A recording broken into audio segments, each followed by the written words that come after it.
WFYI podcasts are brought to you by Gregory and Appel Insurance, dedicated to helping people and businesses navigate the complexities of risk management, employee benefits, and private client insurance. More at GregoryAppel.com. WFYI podcasts are brought to you by Visit Bloomington, Indiana, where Hoagie Carmichael, Booker T. Jones, and John Mellencamp impacted the city and helped it become a music destination.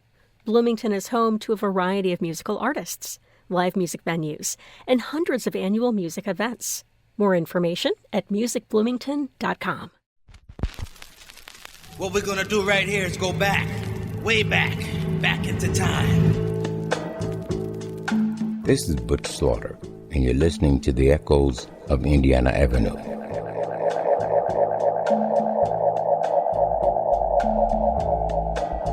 Welcome to my neighborhood, the Avenue.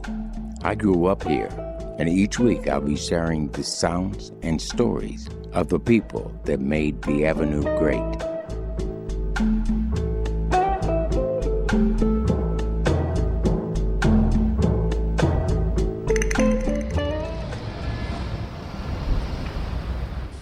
Welcome back to the Avenue. 1, 2, 3, 4. On May 25th, the legendary Indianapolis jazz trombonist Phil Ranelin will turn 86 years old.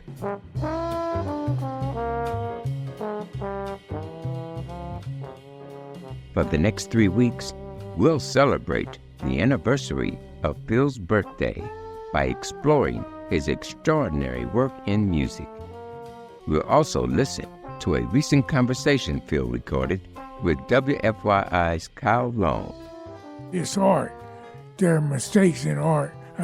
Art and life mirror each other. So just like life, art has mistakes.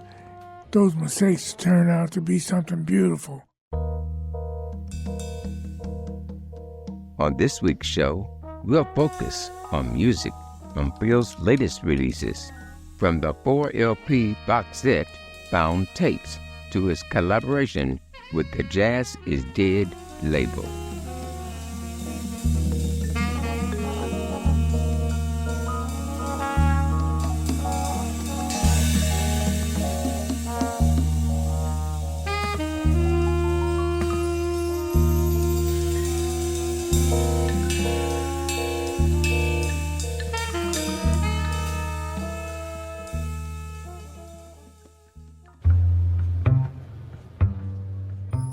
Phil Ranelin was born in Indianapolis in 1939.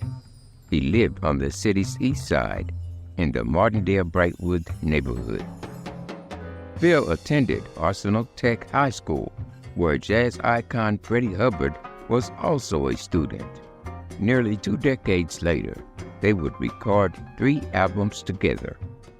In addition to his education at Tech, Phil studied music privately with David Baker and attended music workshops at Crispus Attucks High School. During the 1960s, Phil was active on the local jazz scene, performing with Naptown music greats, including Wes Montgomery, Mel Rhine, and Pookie Johnson.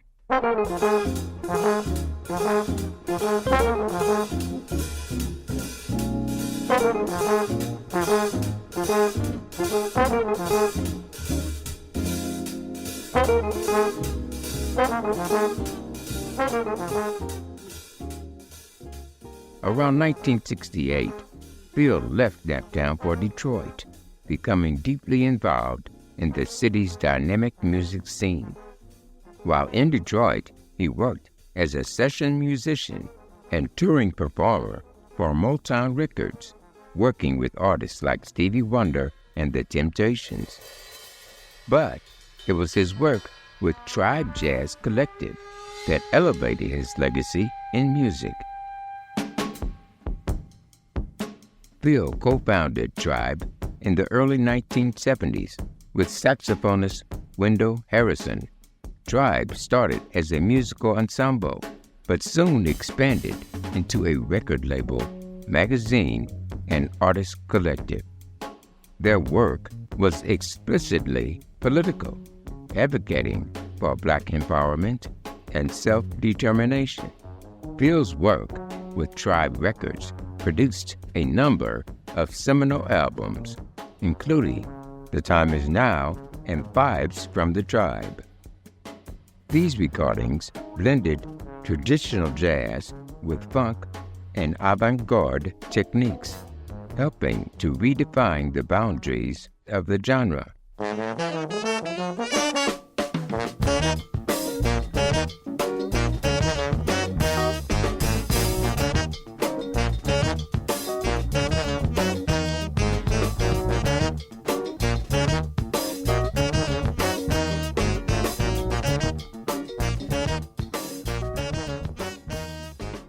Phil spent much of the last 40 years living in Los Angeles, California, but he recently returned to his hometown of Indianapolis after suffering a severe stroke in 2021. We'll join our conversation with Phil in a moment, but first, let's listen to a track from his latest release, Tribe 2000. The record features 5 live tracks Phil recorded with Wendell Harrison in the year 2000. This is Freddie's Groove.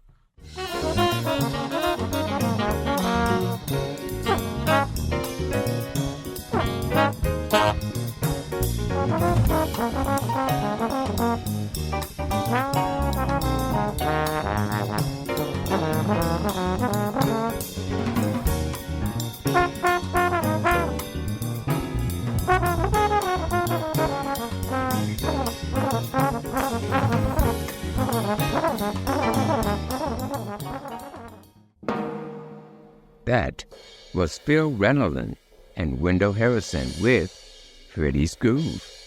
And Phil Ranelin is our guest for the next 3 weeks. He recently spoke with WFYI's Kyle Long.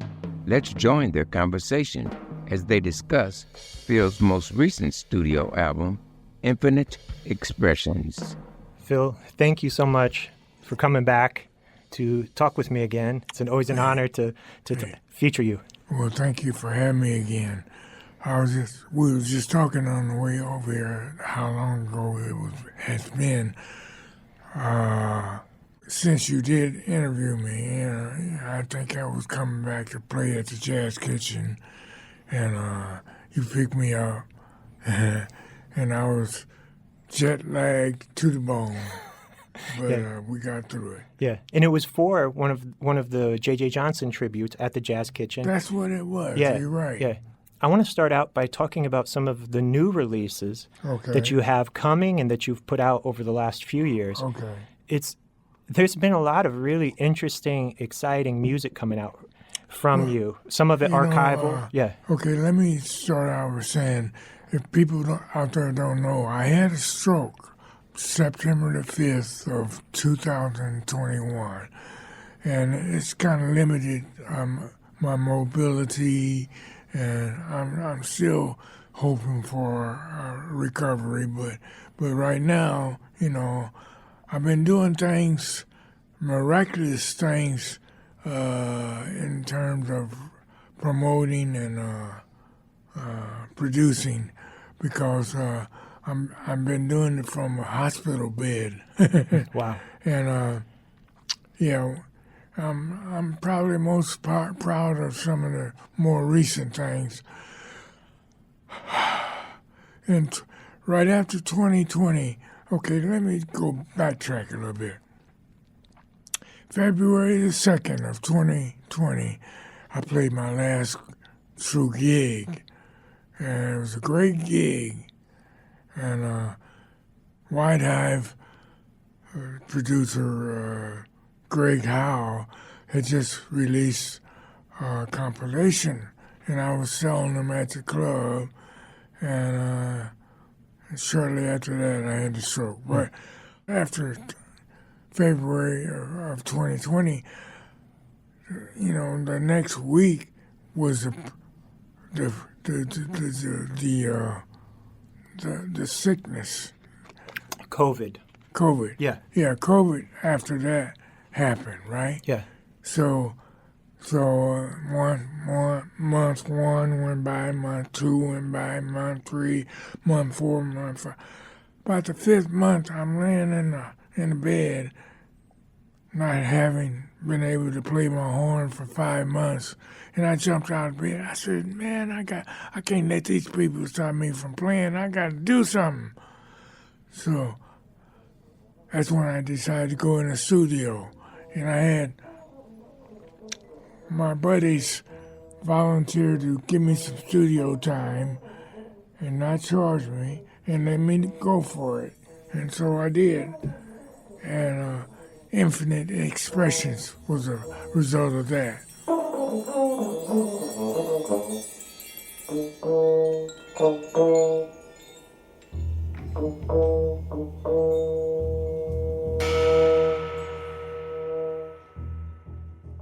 I'm kind of proud of that one because I did it as a sick man, but I also did it knowing what I had to do.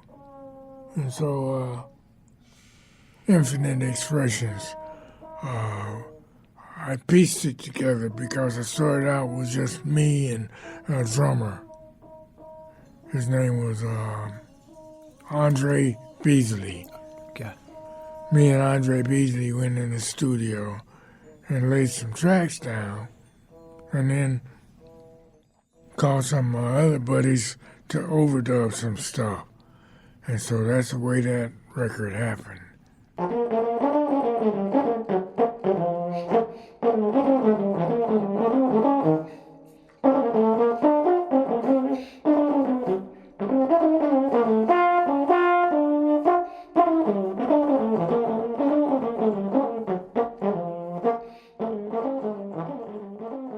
From the album Infinite Expressions, this is Phil Ranelin with Spirit of Dolphy.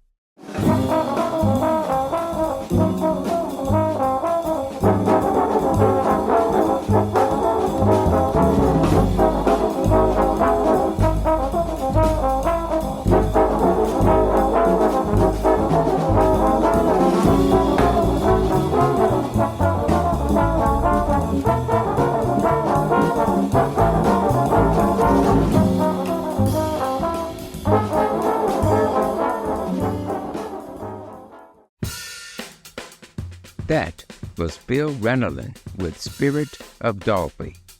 Up next, we'll hear a track Phil recorded for Jazz is Dead, an ongoing series of albums produced by Adrian Young and the Tribe Called Quest's Ali Shaheed Muhammad. First, let's hear Phil's thoughts on the project. I wanted to ask about some of the other projects you've done. And a really interesting album came out, I think, in 2023 called Jazz is Dead, part of a series created by the producers Adrian Young and Ali Shaheed Muhammad, who many people will know for his work with A Tribe Called Quest. You did this album with your friend and co-founder of Tribe, Wendell Harrison. Tell me how this project came about, Jazz is Dead. How did you get involved with those guys? Oh, well, reluctantly I got involved because I hated that title. I didn't, so I turned down a couple gigs before I decided to do this. And someone said, oh, he's just playing on words. He's, it's like he say, man, that show was bad. It was good, all right? So I don't know if that was true or not, but I went along with it. And went in the studio, and we did some interesting stuff, me and Wendell, because we had all we didn't have anyone telling us what we had to play, so we went in and did some stuff, and then he melded together some of the stuff we did with the Bible player. You played on some stuff with Roy Ayers for that project, Ayers, and and also somebody else. But anyway, that was 3 or 4 years. That was Yeah, 2020. Yeah. Oh, so it's been sitting in the can it was sitting in the can for a few years before they put it out. Yeah. Yeah, got it. Yeah. Yeah. Were you happy with how that record turned out? I was, except he had the volume down too low on myself and Wendell. Yeah, they had the bass and drums in the forefront. Yeah.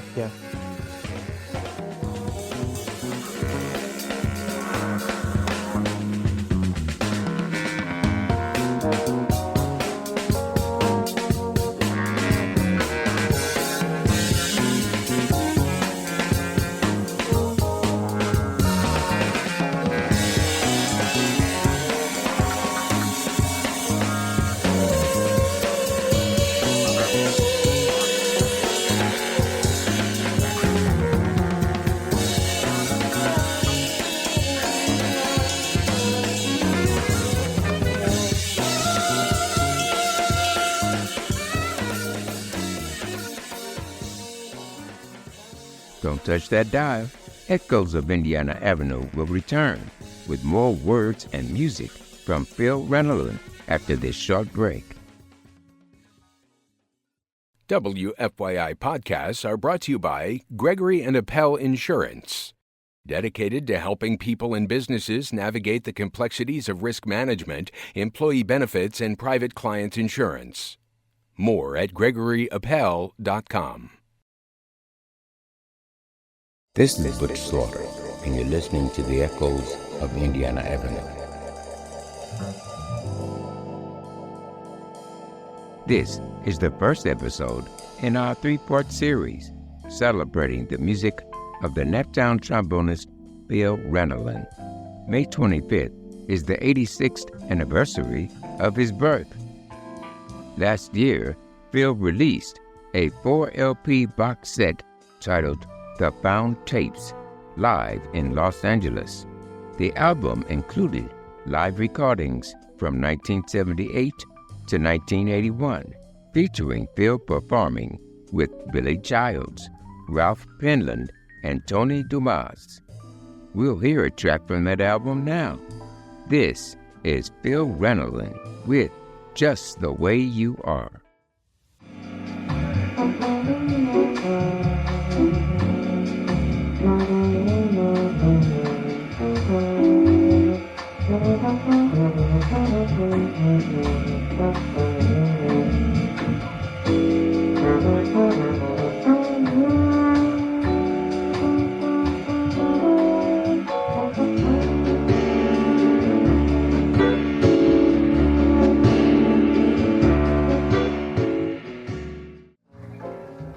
That was Phil Ranelin with Just the Way You Are, off his 4-LP box set, The Found Tapes.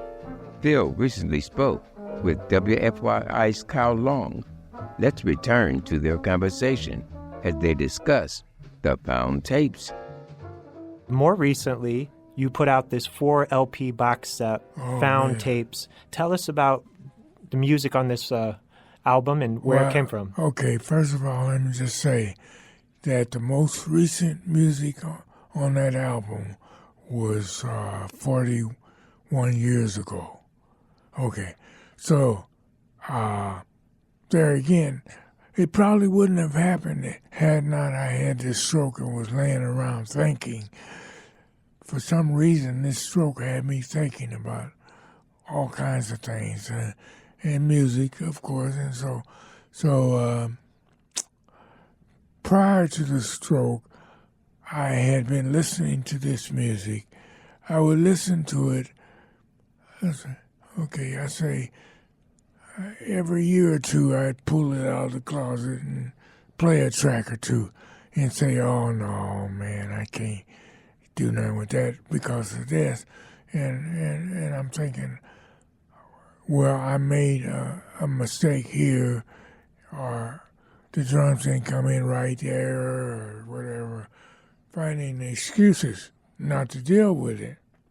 So that went on and on and on until, and then I had the stroke. And so I think it must have been 2022 when I said, man, I got to put this stuff out.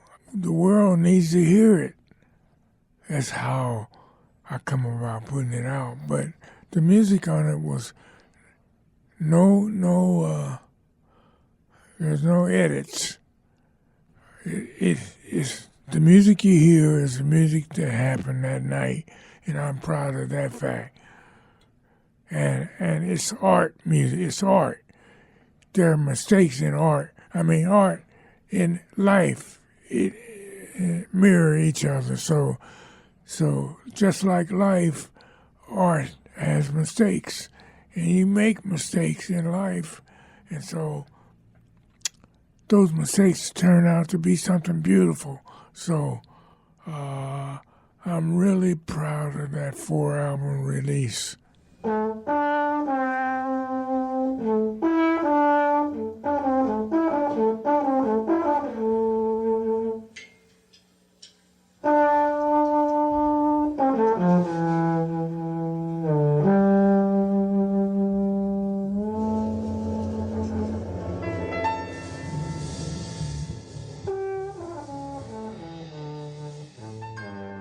When I first got to L.A., I played, Freddie Hubbard brought me in, and so I played with him exclusively, mainly for about a year, and drove me crazy. And I tried to keep up.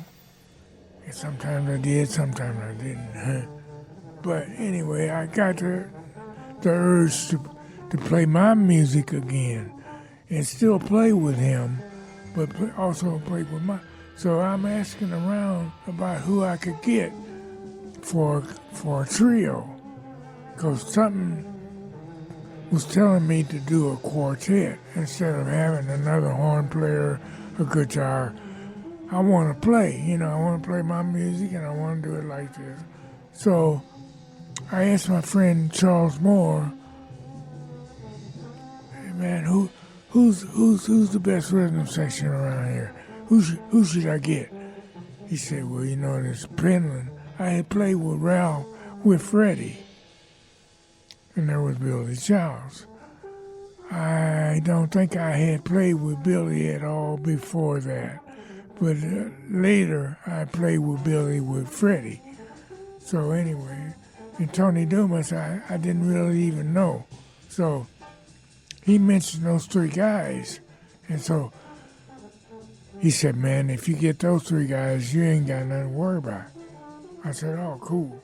So I called them, and just so happened they were all available and kind of excited to play something different.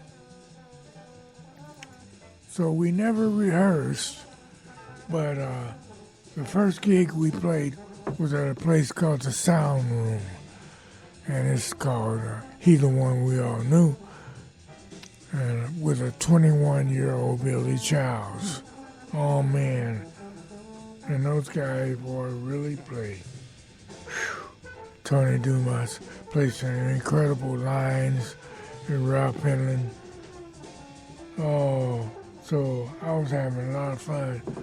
But the thing that I'm most proud of is the fact that we never rehearsed before, but we sound like a band. I mean, and they were loving the music, and they were trying to give me everything I wanted, and they gave it to me.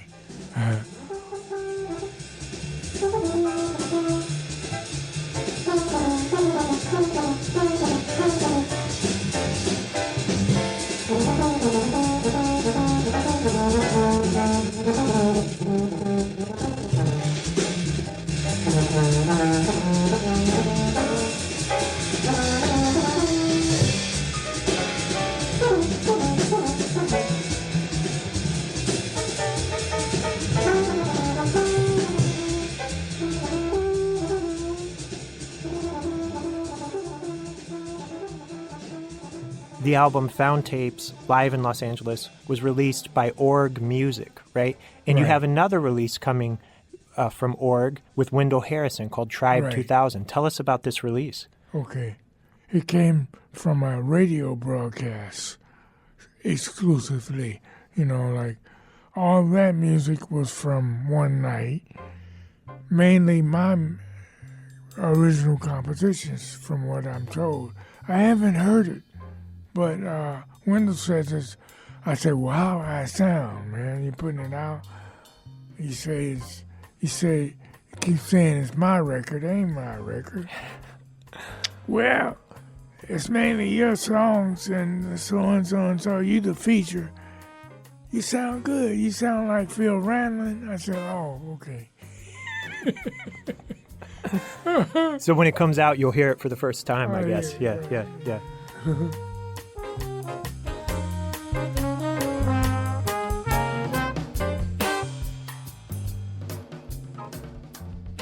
From the album Tribe 2000, this is Phil Ranelin and Wendell Harrison with Cold Duck.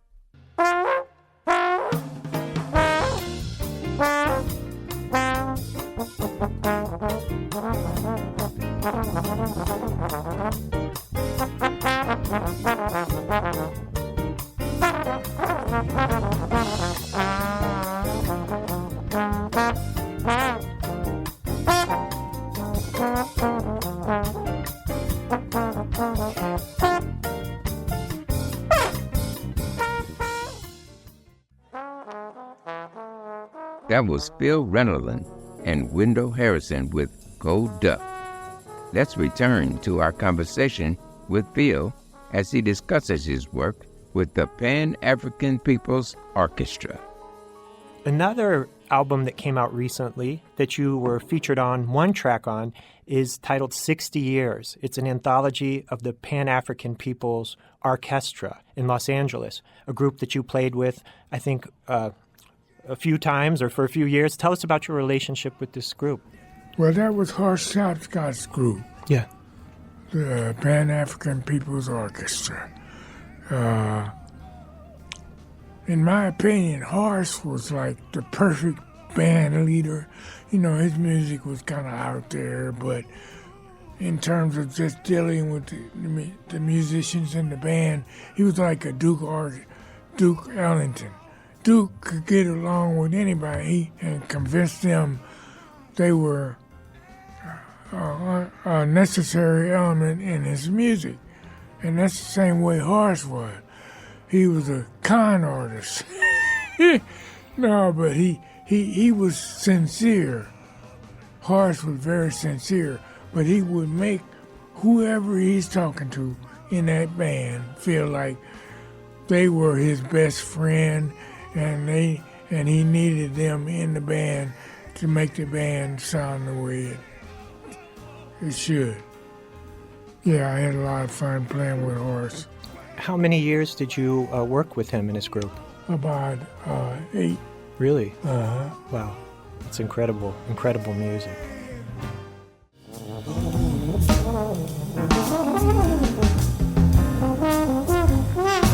That's right. Come on. Hey. That's right. Yeah.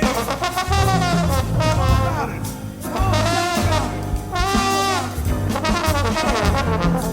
Tell them about it, brother. Come on. Hey.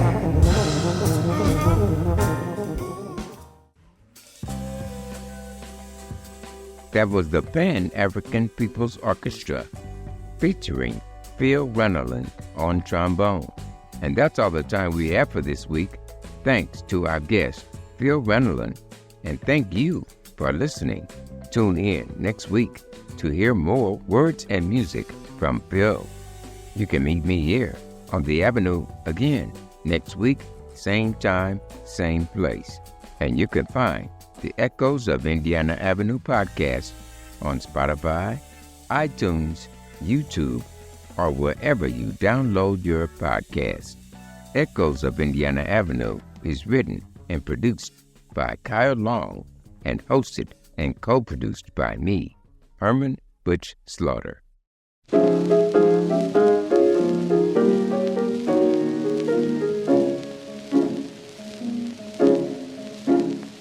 Nobody knows on uptown, baby, like I do.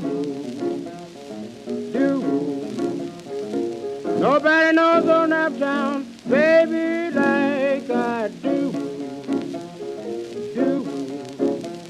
If you will stop and listen, I will tell you a thing or two. WFYI podcasts are brought to you by Visit Bloomington, Indiana, where Hoagie Carmichael, Booker T. Jones, and John Mellencamp impacted the city and helped it become a music destination. Bloomington is home to a variety of musical artists, live music venues, and hundreds of annual music events. More information at musicbloomington.com.